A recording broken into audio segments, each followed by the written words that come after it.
كأنك يا ابو زيد ما غزيت. الاهلي هيكمل الدوري رسميا، قرار هتسمعه خلال كام يوم، وده مش كلامي، واضح من قناه الاهلي بقى لها يومين ثلاثه، وبالونات الاختبار من خلال كابتن شوبير والنهارده عدلي القيعي، وان الاهلي هيكمل الدوري عشان ما يخسرش ماديا اكتر ما هو خسر، وان الاهلي لو كسب السبع ماتشات اللي فاضله ممكن يكسب الدوري.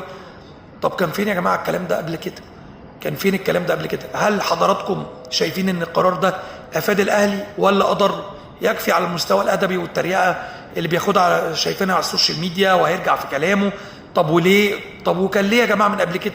انا شايف ماذا لو الاهلي كان لعب الماتش حكام مصر؟ العب يا عم، العب.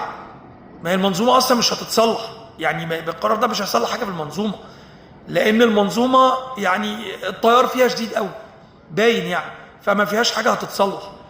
فقرار يعني افقد الاهلي كتير، والشكل مش حلو، الشكل العام نفسه مش حلو، ومجلس الاهلي برضو هيتاثر بالقرار ده كتير، زي ما كان في قرارات كتيره كويسه، في قرارات كتيره برضو مش كويسه، وده ضريبه العمل العام.